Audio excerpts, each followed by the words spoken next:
This show is produced by the Hartman Media Company. For more information and links to all our great podcasts, visit hartmanmedia.com. Welcome to the American Monetary Association's podcast, where we explore how monetary policy impacts the real lives of real people and the action steps necessary to preserve wealth and enhance one's lifestyle. Thank you for joining me today, and thank you for joining me, your socially distanced host. We're all practicing our social distancing, right? And I hope you will also join me in flattening the curve. That's what we all need to do nowadays so the healthcare system doesn't become overwhelmed. Now, folks, we've talked so much about this stuff, and we got a whole lot more for you. We've got 2.5 hours of content, not on the podcast, but we're just going to give it to you because we think it's a public service. I'll give you an opt-in for that later, but I had a very long discussion on which you can eavesdrop about pandemic investing. That is my strategy, which, boy, you need a strategy right now, and I hope I have one for you. I think I do. These are crazy times we're living in. And here's the thing I want to say to you. I know there are some people out there who are doubters. They think this whole thing is a hoax. They think it's, overblown. People are overreacting. Okay, you might be right. You might be right. I don't know if you're right that it's a hoax, but there are those who believe that. But there are those who think that people are overreacting, and some people are overreacting. Chill out. Calm down. Relax. It's not going to be the end of the world for the vast majority of us. But will it be a recession? Oh, yeah. We're already in a recession. So give me an R, right? Yes, we're definitely in recession. I couldn't believe Mnuchin, our Treasury Secretary, said just, 8 days ago that we may or may not go into a recession. Are you kidding me? It's crazy. But, in fairness to him, the news is changing so quickly that it's really hard to keep up with, even if you're an insider with as much information as those in power have. But here's the thing. If it is a hoax, if people are overreacting, if it's not that big a deal, so what? That's not the question. You have to ask yourself the right questions, okay? And the question is, what does this mean to your money, to your personal finance, to your personal economy? Well, we know what it means to the broader economy, and it is going to be shocking, okay? Shocking! Yes, we are going to see the quickest decline, and I think the quickest recovery. So when you look at a chart, right, just picture it like you're looking at a chart, and that chart has lines on it, as most charts do. And when you look at the shape of the economy, let's call it GDP. There are many ways you can measure this stuff, but let's call it overall GDP of the country and of the world, okay? And usually your typical downtime, your downturn in the economy, recession, depression, whatever, it's sort of a wide, fat U shape, okay? Things go down, they stay down for a while in the trough, and then they go up, right? Or maybe it's a W, where they go down, then they go up, then they go down again, right? Or maybe it's a V, where they go down quickly and sharply, and then they go up quickly and sharply. Or, and this is the one I want to kind of propose to you, I think it's going to look more like this. I think it's going to look more like a square root symbol, okay? And I think we are going to get some very ominous economic news. Well, I think we've already gotten it, most of it, but it's going to be verified by the official statistics, okay? That the unemployment rate has spiked dramatically, and it has, and it will.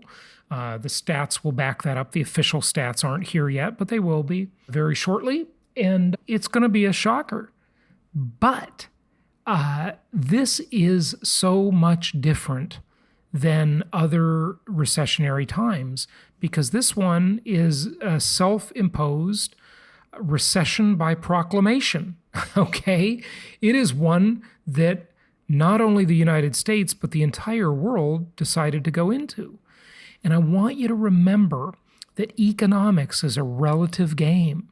One of the huge fallacies, there's so many people out there who just don't, I don't know, you hear them in the news and they just don't think right. It's like, learn how to think, okay? Or maybe they just don't get a long enough time to say it because everything's a soundbite and they want to get their soundbite to go viral, right? Sadly, that's the weird culture that we live in, right? But this fallacy of exponential math is partly real and partly bogus. Why? Well, because a virus has an exponential component, but it's not that simple. It's not really as exponential as it looks just by doubling numbers all the time. Okay, it doesn't work that way, all right? And you're going to hear some of that when you go to get our free eavesdropping opportunity, where you can listen in on a 2.5-hour conversation that George Gammon and I had over the weekend, all about my pandemic investing strategy. And I'm going to put for you in the show notes of this podcast a video you must watch. Now, look, I'm sitting at home with a lot of time on my hands to study over the weekend because, hey, you're not supposed to go anywhere, right? And I've been watching a lot of YouTube videos. I've been reading a lot of articles. I've been listening to podcasts. I've been researching for you. I am your researcher. Yes, thank you for deputizing me as your researcher. And I'm going to put a video link in the show notes that you can find at jasonhartman.com, a link to a video that will help explain why this ain't as bad as it looks sometimes. Now, that depends who you are. Are you one of the people that believe in the exponential model? Well, there is some of that is true. It's not all untrue, but it's also at the same time overblown. It's like when usually a younger person will pitch me on a business plan and they want me to be an angel investor in their startup business, right? And they'll show me this business plan and the spreadsheet, this growth looks phenomenal. The market is huge for our product or service. And Jason, write me a check for $1 million because I'll turn your million into $1 billion. And they do this like exponential math. It's, of course, ridiculous because no marketplace is that way. Well, if you're a virus, the marketplace for human host, you got to have a host if you're a virus. Without a host, you're dead. You're just going to die, okay? If the virus wants to live, it needs a host, which, by the way, is one of the differences between a virus and bacteria. I've also been brushing up on my science here a little bit too, as you should. But look, folks, partly true, partly false of the exponential fallacy, okay? Just understand it. Watch the video that I'll put a link to in the show notes. You can find it at jasonhartman.com in the podcast section for this episode 1417. Also, it's not like the flu, okay? If you believe that, you must be an ostrich because you're sticking your head in the sand. Maybe you think the whole thing is fake. Okay, fine. Believe it if you want, but you're just don't force that belief onto the rest of us by spreading the contagion, okay? Please, believe it in solitude. I'll ask you to do that. The U.S. is not like Asia and Italy. Why? Well, many reasons, of course, but one reason is that the idea of suburbia, look, you're talking to a real estate guy here. The idea of suburbia is a uniquely American idea. And in those other places in Asia and Italy where these outbreaks have been so bad, they live, the vast majority of them, in a much higher density environment. And remember my new commandment number 22, thou shalt invest in low density properties. And that's not a new strategy for us. We've been doing that. Hey, I've been telling you to do that for almost 17 years now, okay? The rise of suburbia that I predicted many years ago.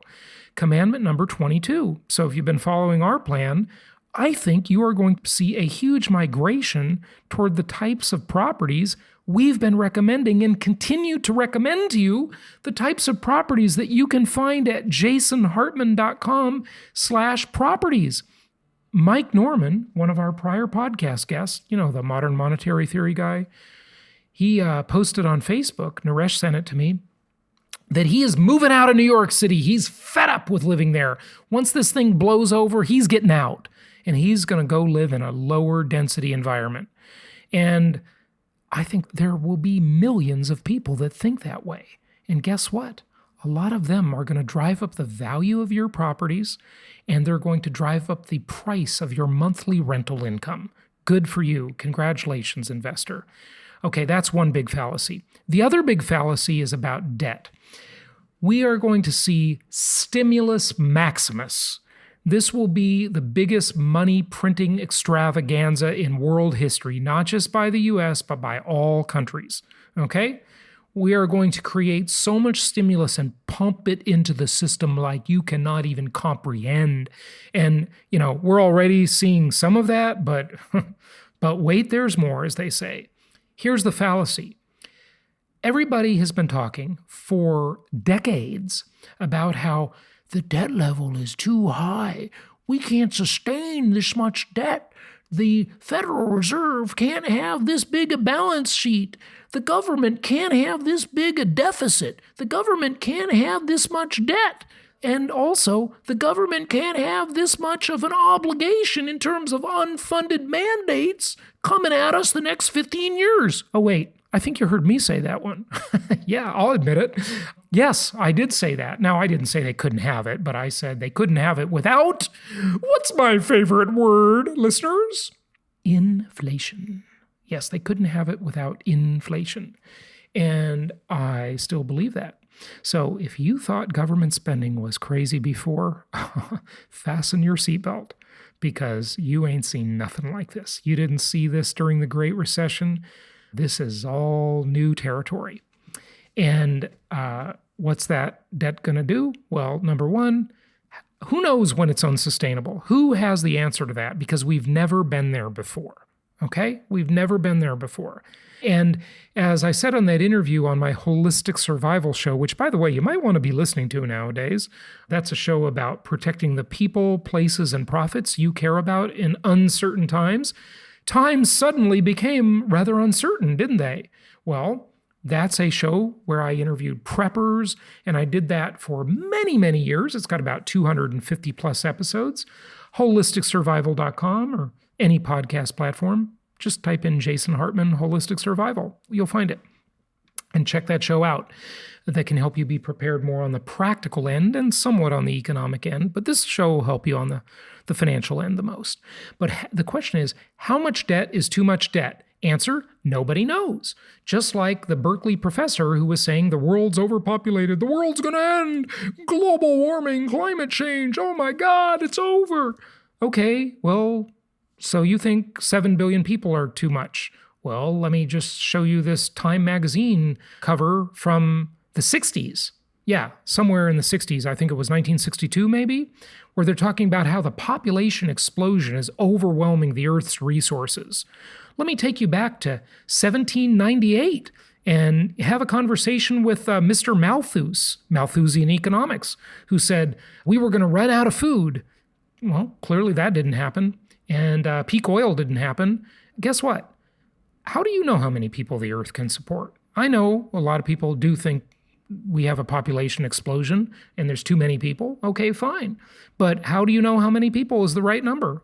What's the Earth's limit? Is it 7 billion like we have now? Is it 10 billion? Is it 20 billion, 40 billion? I don't know. Nobody knows. Same is true with debt. Nobody knows. It's a fallacy, okay? Now, is the debt a problem? Yeah, it's a problem, okay? Is human plunder of environmental resources a problem? Yes, it's a problem, okay? No question. Not saying it's not, either of these things.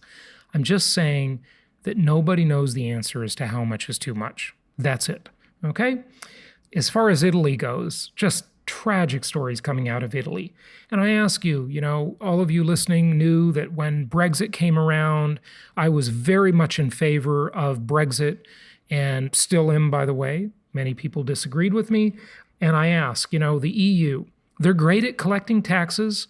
They're great at saying, pay us money, let us regulate you. And now you look at what's happening in Italy. Where the hell is the EU? Open your borders, let everybody in, pay us taxes, but in a time of a serious, real crisis, they're conspicuously absent, aren't they? I mean, not completely. I know they're not. Please don't send me a note saying, "Well, Jason, I saw this article about the EU doing something." Yeah, it's a drop in the bucket, okay? They should be doing way more. Also, want to talk to you about self-management. Okay, I had a recent good experience in self-management of one of my properties, okay? And the tenant had a problem with her dishwasher, and I fixed it easily. I got him a new one. I went to HomeDepot.com. You can have a dishwasher delivered from any Home Depot in the country. Same with Lowe's. Drew Baker has been on the show. He likes Lowe's a little better. I used Home Depot for this one and had that dishwasher delivered to them. They even offered to pick it up, but it wasn't in the store, so it came directly from the distribution center to their house.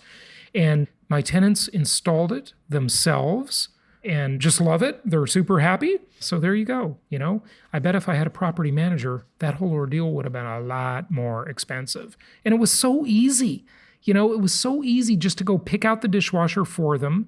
I think I made a very good decision. I got one on a big sale price, and So self-management, we've got a lot of former episodes on that, and you can check them all out here on the podcast. Okay, hey, without further ado, I've got our Venture Alliance member and friend Mike Zlotnik on the show as we are talking about some important things. I must say, this interview is very new, but in today's world, I need to tell you that this interview is a week old. Okay, so if we say something about the current news, don't panic.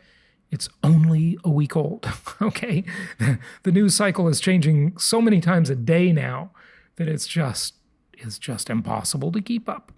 Okay, we are living in crazy times, but we'll keep bringing the right strategies to you, not the least of which is the 2.5-hour talk that I'm going to ask you to eavesdrop on, and I'll have a link for you this week on that, where we really explore pandemic investing and how to do it right. All right, go to jasonhartman.com if you have any questions. If you have any comments or ideas or suggestions or whatever, jasonhartman.com/ask, or reach out to us, call us, 1-800-HARTMAN, and here is the interview with Mike. With all of the fear and craziness going on in the world right now, I want to give you as many perspectives as possible. Our former guest, Venture Alliance member Mike Zlotnik, want to invite him back on the show. He is a fund manager, a hard money lender, and let's get a perspective of what he sees going on in the marketplace. Mike, good to have you back. Hi, Jason. Thanks for inviting me back. So obviously we are experiencing a black swan event right now, maybe once in 100-year type of scenario. This took everybody by surprise. The economy was chugging along, boom times, seemingly. Of course, when I say that, I want to give the disclaimer that the U.S. economy and really all economies around the world are built on a house of cards. It's a game of smoke and mirrors, but they can keep that going for an awfully long time. Now we have this black swan event, coronavirus, that showed up and has really, really shaken things up. You're buying assets for your fund, and those are different properties and mostly commercial real estate style investments. I know you're doing a portfolio of turnkey single-family homes as well right now. What's happening out there? Are the sellers becoming more anxious, less anxious? It's kind of hard to tell because the stimulus coming into the economy is absolutely incredible, and there's going to be a lot more of it. Rates are phenomenal. I mean, they've never been this good, ever. What do you make of it?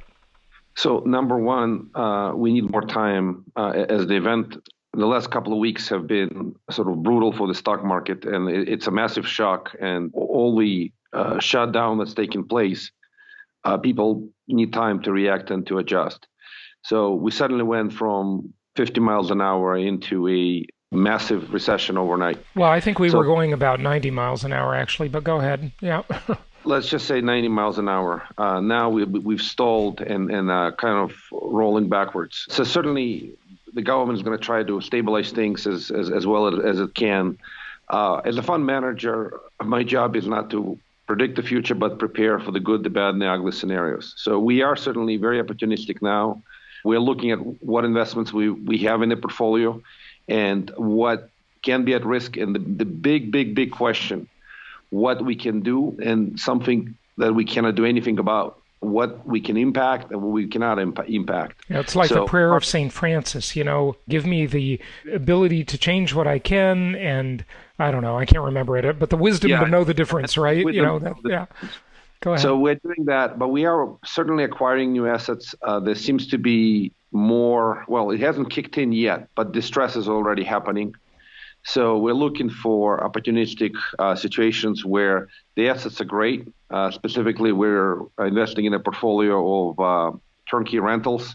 The primary focus is it's a strong cash flow, and you're a big fan of single-family residential property. Oh, sure. So we're acquiring 94 of them with strong cash flow. That's one of the assets we feel pretty good about because it's fully rented, and it's got, what's most interesting, it's mostly Section 8. As scary as it sounds, or maybe as stable as it sounds, Section 8 tenants, they get government subsidy, and they're not going anywhere, even if they lose a job. Mike, I think we are on the verge of seeing either a universal basic income, this is the prelude to it, or a nationalized Section 8 rental housing program. It just becomes a big national thing. I mean, Section 8's been there for a long, long time, and various other kinds of rental assistance too, but now I think this might just become nationwide.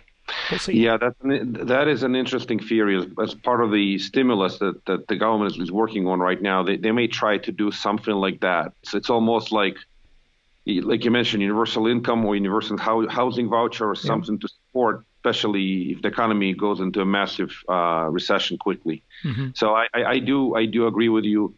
But we're very opportunistic in various sectors. We are certainly looking to lend money on some of the acquisitions. We're looking at the deal where a known relationship is acquiring 34 condos in a single building in Midwest, mm-hmm. and they're all sort of turnkey ranch. Condos are not ideal, but that particular building and that particular asset in a very affordable range. Tell me, Mike, do you know by chance, is that something you said you were acquiring or a colleague or friend of yours? It's a client. So we're lending bridge money. We're making a bridge loan on the acquisition. Okay. Yeah. And they're acquiring it probably 30% below the market. It's a distressed chain. Let me ask you something about that. That's 34 units in a condo complex. Do you know the total number of units in that complex? Just over 90. Okay, here's the thing I want to say about that. These are kind of interesting deals, and we saw them during the Great Recession. I was kind of tempted to do one myself. I didn't end up doing it. And I think, as everybody listening knows that's been listening for the last 15 years, 16 years, I don't like condos very much. But if the deal is right, I like everything, okay? I can be talked into anything at the right price, at the right deal, right? And if you can get more than half of that complex where you have 51%, you have controlling interest in the board, those deals do become kind of interesting. 34 units out of 90, I'm not crazy about that deal because you don't have control. Condos are just so problematic in so many ways. You get litigation in that complex, and the lenders don't want to lend, and the prices just really tank. They're problematic. I'll tell you a deal I was offered just yesterday by a friend of mine. He has a client, he's an attorney, and he has a client who's doing a foreclosure on a very expensive $2 million penthouse type condo, and he says he will sell his position. His client wants to sell his position in that deal for pennies on the dollar. And there's about $1 million in equity, but I didn't even like that deal because there's just too much room for problems in a deal like that. There's just, the HOA dues are way too high. A high-end property in this type of market where people need to be focusing on bread and butter housing, basic necessity housing, just way too risky for my taste, but I'm pretty conservative, at my older age. So maybe for some of the or less risk averse people out there, that deal might be fine. I'm sure you'll find someone to do that deal. Okay, so that deal. Now you're doing a bunch of turnkey homes in Alabama that you're buying right now, right? Well, that's a 94 door portfolio. 94 single family homes? Yes. Okay. All right. Good. You feel comfortable doing that deal? Are those basic bread and butter type houses? I assume they're not expensive, right? It's less than $50,000 a door. Okay.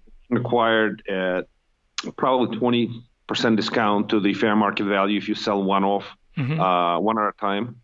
And the our view on those things are almost, close to 1.5% a month. I mean, it's a very, very strong rent to value ratio. Got it. It's a cash flow play. But you realize that on those cheapo properties, the rent to value ratios are always better on paper than they tend to be in real life. Of course, you know this. I don't have to tell you. You're experienced. We are a very competent operator. That's key. As a fund manager, we're passive, so we're not going to be managing the portfolio. We have feet on the ground, somebody in that town who is the biggest fish in the town, and then they can manage the portfolio. But back to the deal with the condos, very, very quickly. We're making a loan. We're making a hard money loan with basically a little bit of an equity kicker, but at a pretty good hard money rate. So from that perspective, I'm pretty happy to make a loan with borrower putting skin in the game and servicing the debt and just refinancing 6 months later based on a fair market value with the traditional financing. And just watch your loan to value ratio. That's all I would advise on that one. So make sure you've got some padding in there for problems. Okay, so Mike, what I asked you though at the beginning was kind of the vibe, the attitude of people. Your attitude seems gung-ho, like you're a conservative guy, by the way, but you're moving forward, you're buying more assets, you're in acquisition mode, it sounds like. What else are you seeing in the marketplace? What are other fund managers? I know you know quite a few of them. I know you know a lot of turnkey operators. You just know a lot of people. You know a lot of lenders. Are they pulling in their horns, or are they looking at this as an opportunity to acquire assets with really cheap debt? Oh, well, it's a mix at this point. So people need time adjusting. Right now, the market feels like a dropping knife, at least the stock market. The volatility is high. It's up and down. But coming in and acquiring real estate, it's always been opportunistic play. And we, the folks I've spoken with in the last couple of days, there's a little bit of caution just to let the dust settle, sort of just slow down a little bit and let things stabilize and see what the federal government will do. But at the same time, we're working on a number of deals.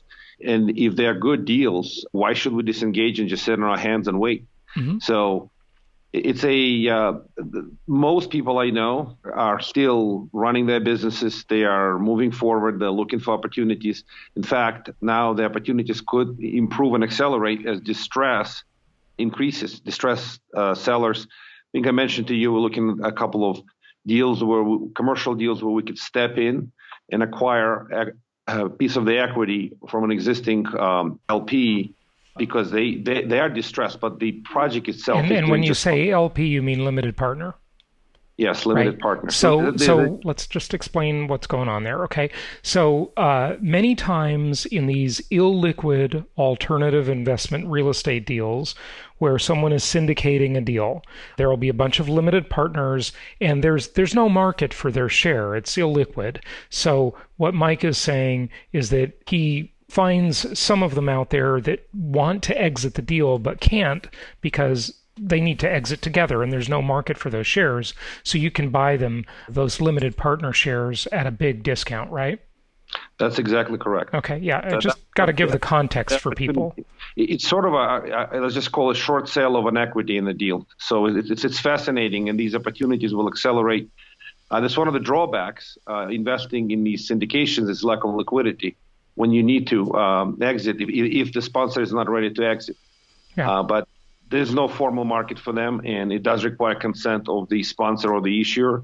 But you can come in at a project that has gone through its risky phase at a pretty good discount and take over somebody else's position. Okay. So that's what looking at as well. Cool. Hey, do you want me to share with you my new super simplistic metric? Maybe it's not a metric, but a way to evaluate what kind of real estate deal people should go into. Remember I mentioned that to you off air? Yeah. I would love to hear that. This is it, folks. And since I'm not sure when this will air, you may have heard it from me before, but you may not have.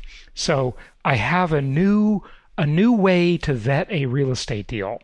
And here it is. I believe that there will be a huge migration, regardless of whether or not coronavirus blows over in a few months and it becomes no big deal and fades into the background as, flu-like things do in the summer usually, or if it becomes a terrible catastrophe. And God, let's hope that's not the case. But either way, I think this has instilled in society worldwide that people are going to become afraid of densely populated living circumstances. And what I mean there is I think there is going to be a migration out of high rises, a migration out of dense living quarters, whether they be condos or apartment complexes, even 4-story complexes that you would see all over, any suburban area in America, whether it be Palm Beach or Phoenix or anywhere. I mean, these 4-story apartment complexes have been going up like crazy the last 10 years. They're everywhere. There is going to be a migration away from that toward lower density, more suburban, single family homes. Now, not everybody can afford it, but many will try to get there. And I think that's really good for our product type. So here's the way you can vet. If you believe my theory, if you believe my prediction, then here's what you look for. You look for real estate deals that do not have an elevator. No elevators.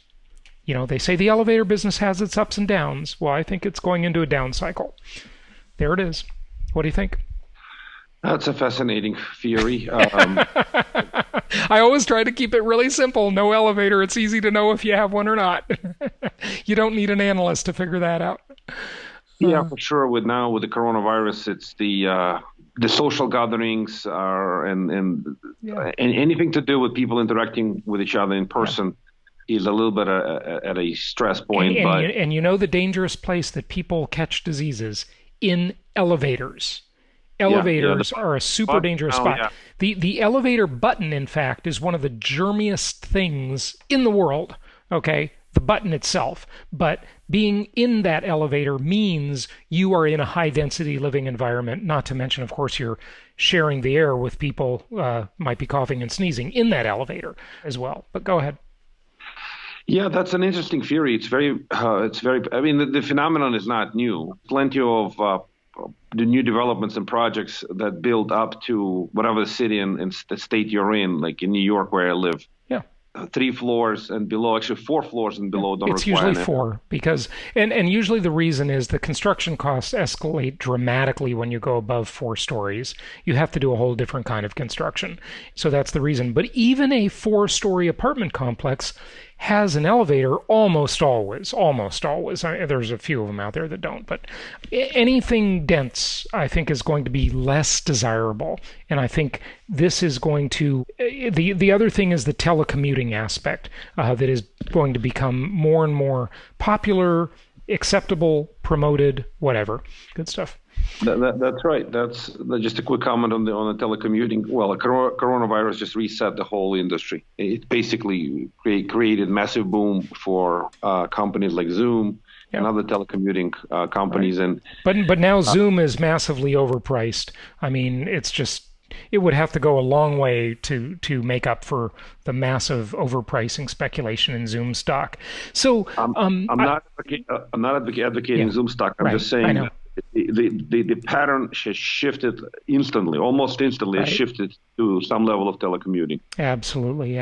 Okay. Well, Mike, wrap up any other thoughts you have for us. Just whatever. Maybe a question I haven't asked you. Whatever you want to share. Yeah, just one quick observation. I think I mentioned to you that we already have, for example, New York City, some level of oversupply of condos, but everybody knows that on the high-end condos.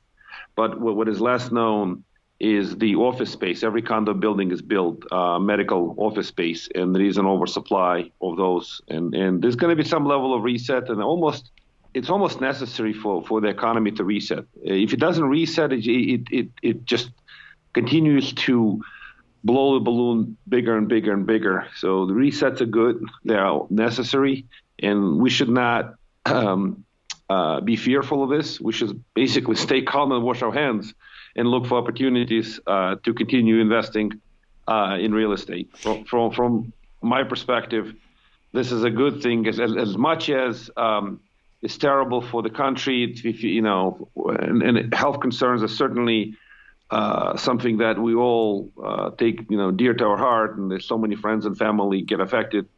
But economically speaking, these type of resets are absolutely healthy for the economy and necessary from time to time. Yeah, So I agree. It cleans the excess out of the system, and that's what's good about a reset. When you have these terrible forest fires, it really ultimately does the same thing for nature. It's terrible when it's happening.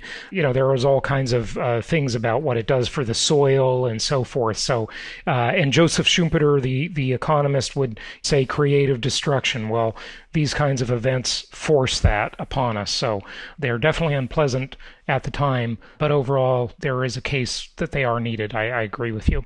Mike, good stuff. Thank you for joining us. And you can be found at Big Mike Fund, right? BigMikeFund.com. And if you misspell it, BigMikeFund.com, I promise it's not a kinky site.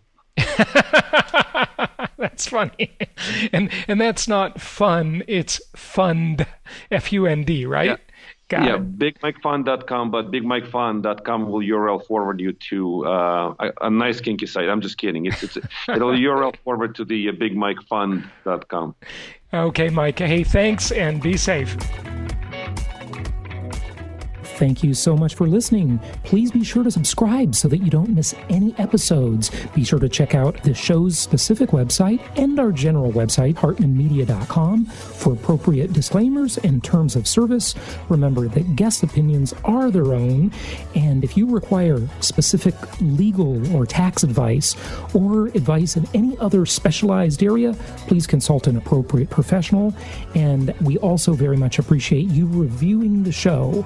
Please go to iTunes or Stitcher Radio or whatever platform you're using and write a review for the show. We would very much appreciate that. And be sure to make it official and subscribe so you do not miss any episodes. We look forward to seeing you on the next episode.